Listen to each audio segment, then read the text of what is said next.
Shalom, bon matin tout le monde, bon réveil. Que le Seigneur ce matin vous bénisse, vous garde, vous protège pendant que vous allez vaquer à vos occupations. Et si aujourd'hui c'est votre anniversaire, nous voulons vous souhaiter joyeux anniversaire. Soyez bénis, soyez heureux, soyez contents, soyez conscients.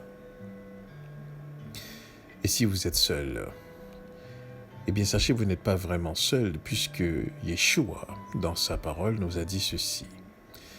Je serai avec vous tous les jours jusqu'à la fin du monde. Donc, il est là. À chaque jour, il est avec nous. En dépit de toutes circonstances, il est là. Et je profite de l'occasion aussi pour remercier tous ceux et celles qui ont pris le temps nécessaire d'avoir de nos nouvelles. Merci infiniment. Cela manifeste de l'attention et cette attention provient de l'amour éprouvé l'un pour l'autre. Ça m'a permis de voir à quel point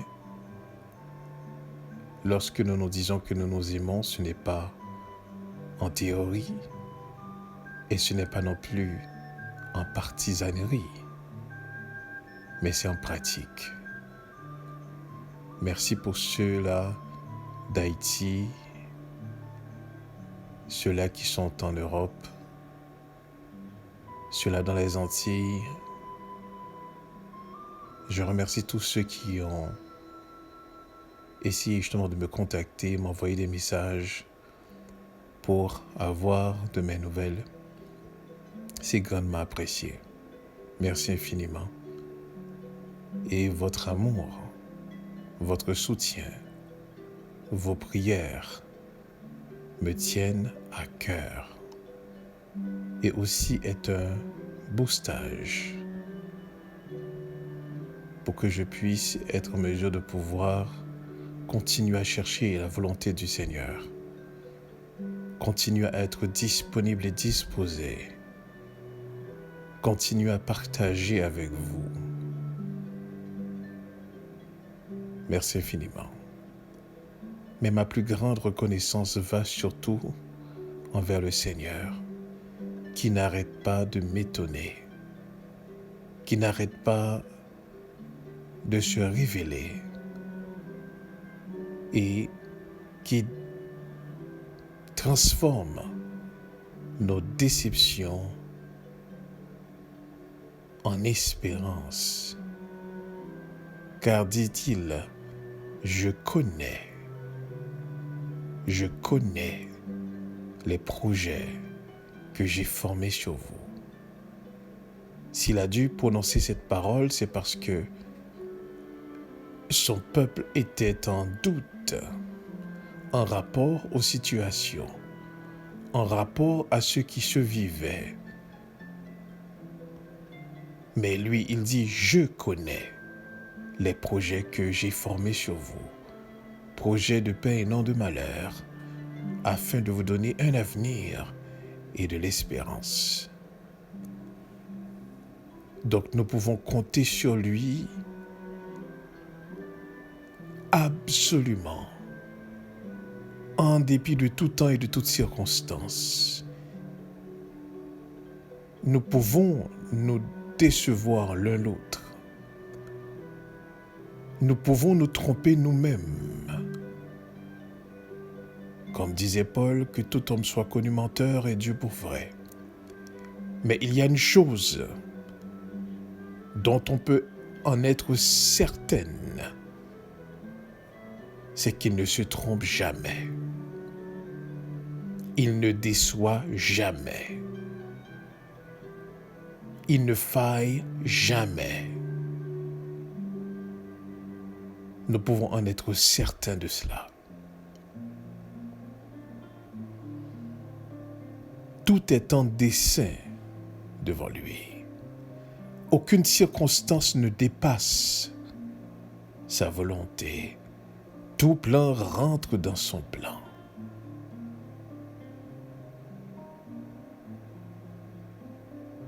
Nous ne sommes pas seulement l'objet de son amour, mais aussi nous sommes l'objectif de sa volonté. C'est-à-dire, son ultime but, c'est notre bien-être. Il tire sa gloire dans notre bien-être. Voici le Dieu qu'on sert, qu'on connaît. Ce n'est pas un Dieu qui tire sa gloire au détriment de nous-mêmes, mais plutôt dans le bien-être de nous-mêmes. Amen.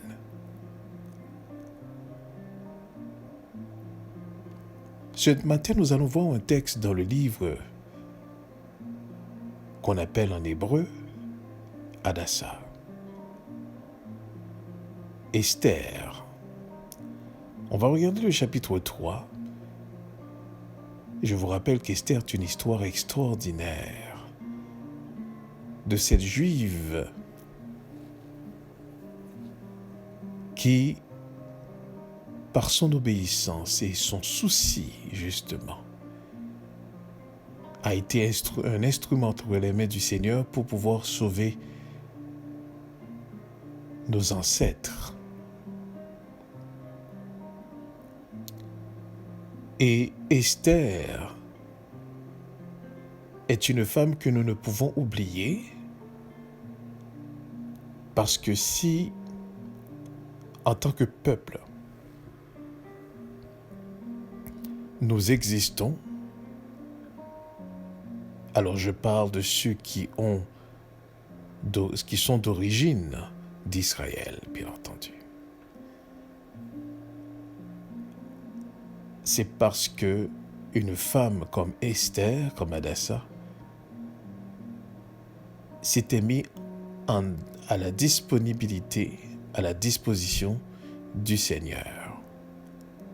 Donc, c'est une histoire que nous ne pouvons oublier.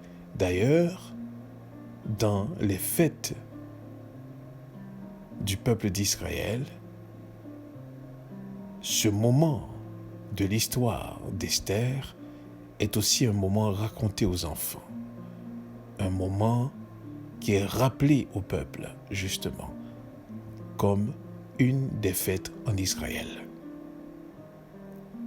Donc nous allons regarder le chapitre 3 et on va commencer au verset 1er jusqu'au verset 6. Je lis pour vous. Après ces choses, le roi d'Assuérus fit monter au pouvoir Haman, fils d'Ammédatha, l'Agagite. Il l'éleva en dignité et plaça son siège au-dessus de tous les chefs qui étaient auprès de lui. Tous les serviteurs du roi qui se tenaient à la porte du roi fléchissaient le genou et se prosternaient devant Haman, car tel était l'ordre du roi à son égard. Mais Mardochée ne fléchissait point le genou et ne se prosternait point. Et les serviteurs du roi qui se tenaient à la porte du roi dirent à Mardochée: Pourquoi transgresses-tu l'ordre du roi? Comme il le lui répétait chaque jour et qu'il ne les écoutait pas, ils en firent rapport à Haman pour voir si Mardochée persisterait dans sa résolution, car il leur avait dit qu'il était juif. Et Haman vit que Mardochée ne fléchissait point le genou et ne se prosternait point devant lui. Il fut rempli de fureur. Mais il dédaigna de porter la main sur Mardochée seul. car on lui avait dit de quel peuple était Mardochée. Et il voulut détruire le peuple de Mardochée, tous les Juifs qui se trouvaient dans tout le royaume d'Assuérus.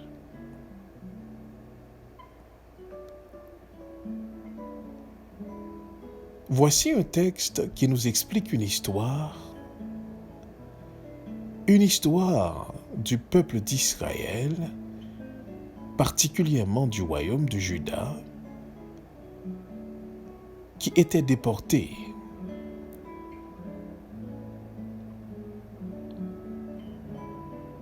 dans la capitale de Suse. Et parmi les déportés, il y avait cet homme qu'on appelle Mardochée.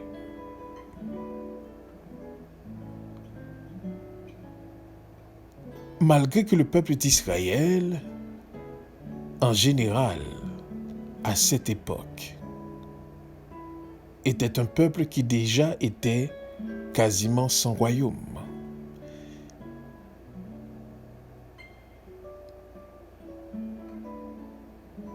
C'est un peuple qui était sans direction.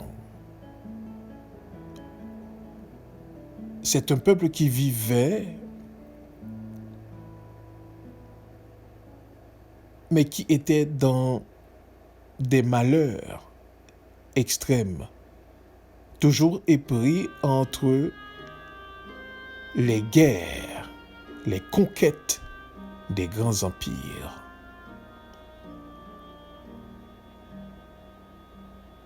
Mais par conséquent, il y avait toujours quelqu'un qui plus ou moins comprenait et connaissait les lois divines et qui ne les oubliait pas. Mardochée faisait partie de ces gens qui connaissaient les lois divines, entre autres que tu ne te prosterneras pas devant quiconque, sinon devant l'Éternel.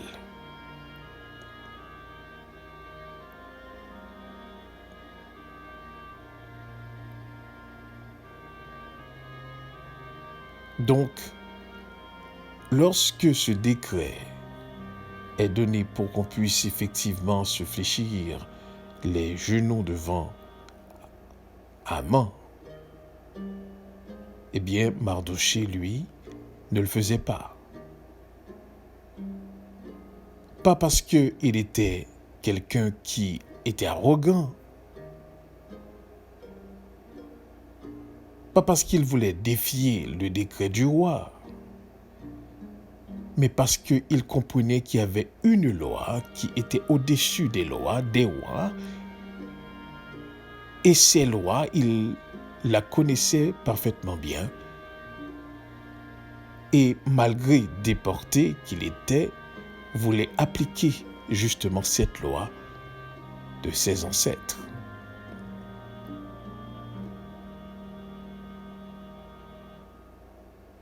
Certainement, les serviteurs du roi qui se tenaient à la porte du roi ne pouvaient pas comprendre pourquoi, dans le royaume, tout le monde faisait exactement selon ce que le roi avait décrété lorsqu'il a élevé Haman en dignité, mais ne comprenaient pas pourquoi, pour quelle raison Mardochée ne faisait pas effectivement partie de ceux-là qui fléchissaient les genoux devant Haman.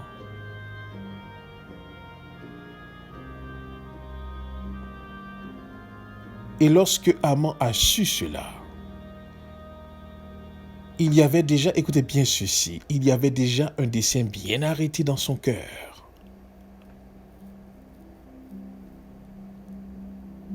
Haman déjà n'aimait pas ce peuple-là. Mais cela n'était pas encore manifeste. Voici l'opportunité pour que ça soit manifeste. Alors quand il a su cela, il dédaigna de porter la main sur Mardochée seul. Écoutez bien ceci. Il n'a pas seulement voulu détruire Mardochée, mais écoutez bien ceci, détruire sa provenance. Il s'est enseigné justement d'où venait Mardochée. Et il a résolu de détruire non seulement Mardochée, mais le peuple aussi, qui se trouvait dans le royaume d'Assuérus. Voici ce qui va être la motivation d'un homme dans toutes ses actions, dans toutes ses réactions. Le dessein de détruire un peuple, un homme, en rapport à lui-même.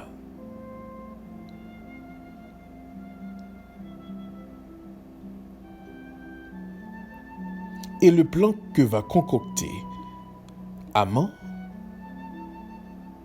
ne paraîtra pas un plan qui voudrait détruire le peuple d'Israël, mais va être un plan qui voudrait manifester, au contraire, l'honneur du roi. Mais écoutez bien ceci, la motivation est de détruire le peuple. Mais l'apparence, c'est d'honorer le roi.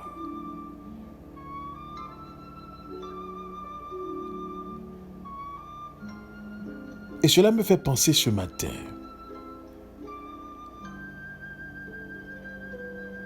Vous ne connaissez pas vos ennemis.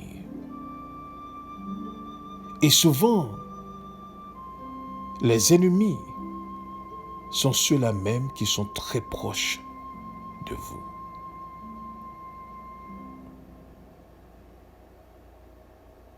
Haman développait cette haine contre le peuple juif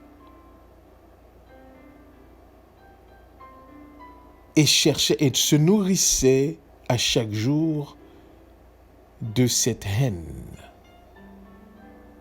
jusqu'à trouver l'opportunité de pouvoir le manifester.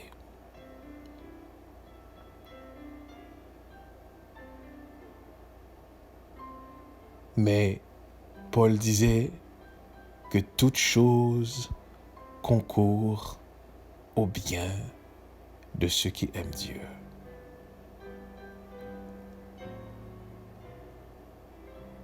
Et lorsque vous êtes consumé par la haine, il ne peut sortir rien de positif. Peu importe le plan qu'on peut avoir, il est déjà voué à l'échec. Ce plan de Haman était déjà voué à l'échec.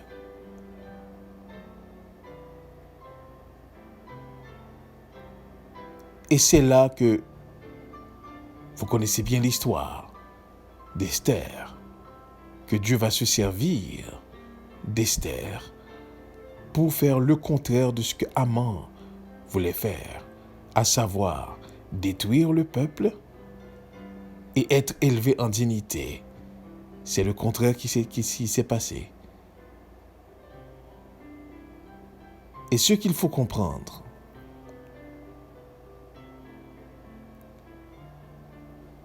c'est que les Juifs, malgré leur désobéissance, malgré leur captivité, malgré leur vie dans les pays étrangers, n'en demeure pas moins le peuple de Dieu. Leur protection ne dépendait pas d'eux-mêmes.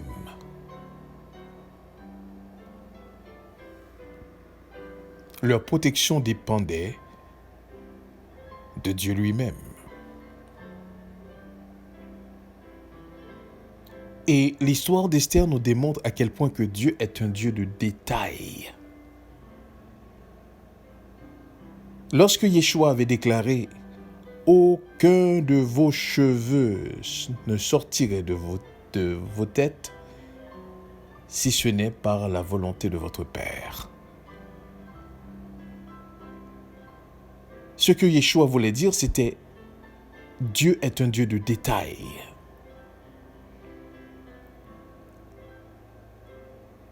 Un Dieu de détails qui a utilisé une jeune fille pour pouvoir délivrer tout un peuple de la destruction. Et au cours de l'histoire,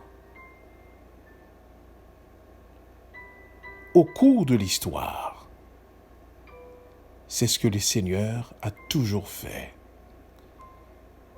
profitant des occasions de délivrer ce peuple.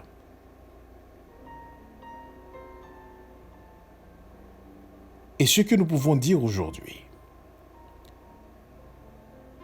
c'est que les histoires ne continuent pas à s'accumuler à travers un livre.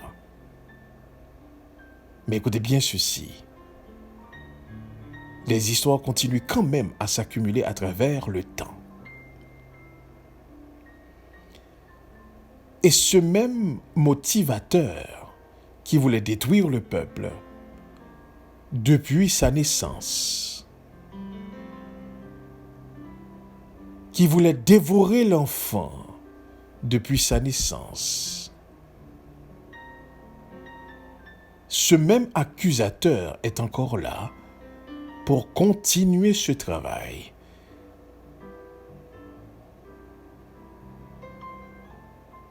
Mais Dieu, dans sa souveraineté et dans son amour, a su cacher son peuple parmi les nations. Pendant que l'ennemi aurait l'impression d'avoir réussi son coup,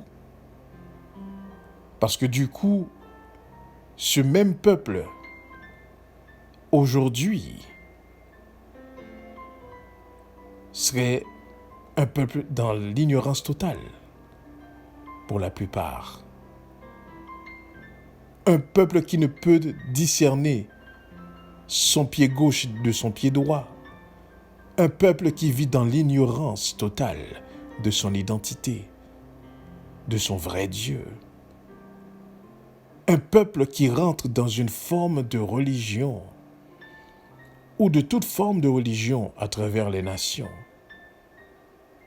Un peuple qui ignore son destin. Mais c'est toujours le peuple de Dieu. Et à travers le temps, Dieu les protège. Comme au temps d'Esther, Dieu les évite la destruction.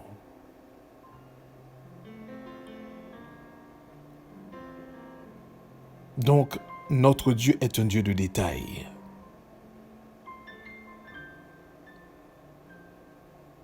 Nous ne pouvons jamais cesser de comprendre, de chercher à comprendre à quel point il nous a évité la destruction totale.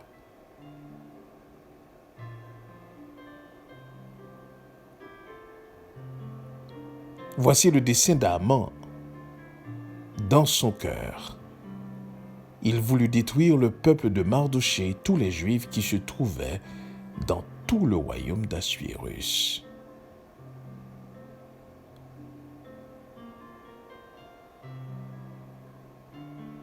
Mais le Seigneur, dans sa souveraineté, s'est servi d'Esther, de Mardochée. Et peut-être, durant la semaine, à travers cette histoire, on va essayer davantage de comprendre à quel point que Dieu se trouve dans les détails pour pouvoir sauver tout un peuple.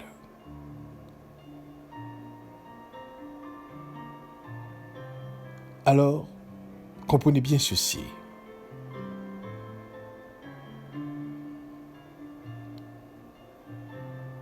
Dieu est un Dieu de détails.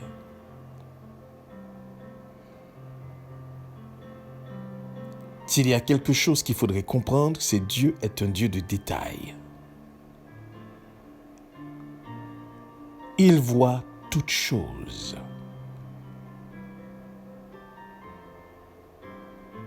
Et nous pouvons voir cela dans sa création qu'il est un Dieu de détails. Il a créé des choses extraordinaires, de grandes choses. Mais il est aussi dans les choses les plus insignifiantes pour l'humain.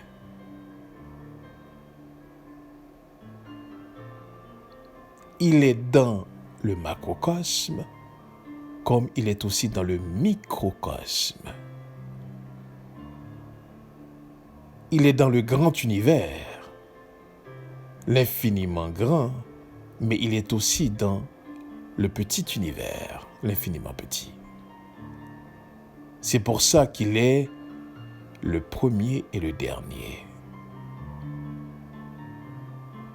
Et c'est en rapport à ce qu'il est que nous pouvons avoir cette assurance lorsqu'il dit dans sa parole « Je connais les projets que j'ai formés sur vous, projets de paix et non de malheur, afin de vous donner un avenir et de l'espérance, parce qu'il est un Dieu de détails. »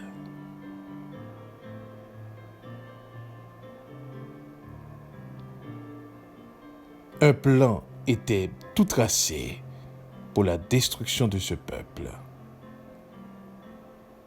Un homme en fureur voulait les détruire.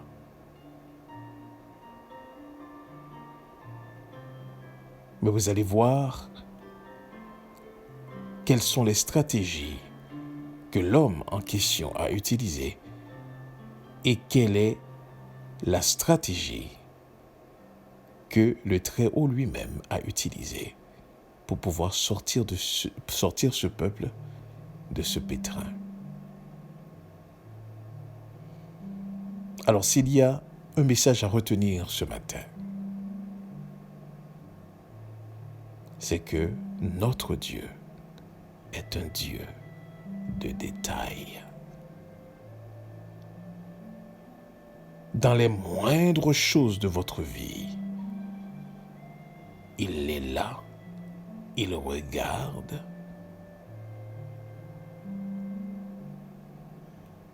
Voilà pourquoi il est important à ce que nous puissions prêter attention au message qu'il nous donne, à la direction qu'il nous donne, à la compréhension qu'il nous donne. Il est important à ce que nous puissions prêter attention. Parce que c'est un Dieu de détails.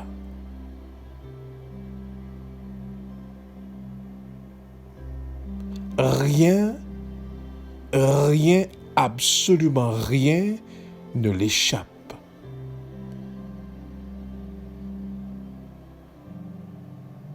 On ne peut en aucun moment, en aucune circonstance, en aucun temps, le tromper.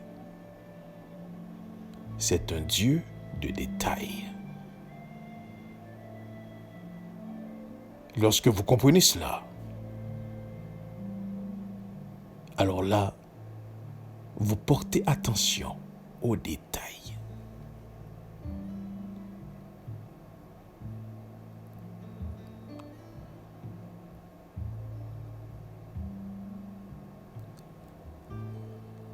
Haman vit que Mardochée ne fléchissait point le genou et ne se prosternait point devant lui. Il fut rempli de fureur. Mais il dédaigna de porter la main sur Mardochée seul, car on lui avait dit de quel peuple était Mardochée. Et il voulut détruire le peuple de Mardochée, tous les Juifs qui se trouvaient dans tout le royaume d'Assuérus.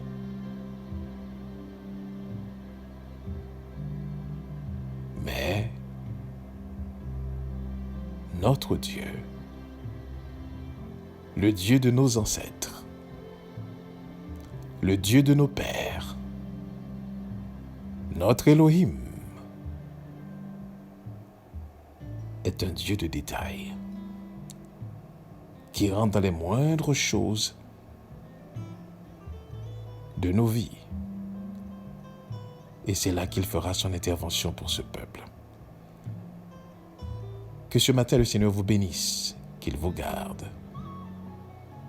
et que vous puissiez porter attention aux détails de la journée, selon ce qu'il mettra dans votre cœur. Mais nous, restons conscients de sa présence. Amen. Amen.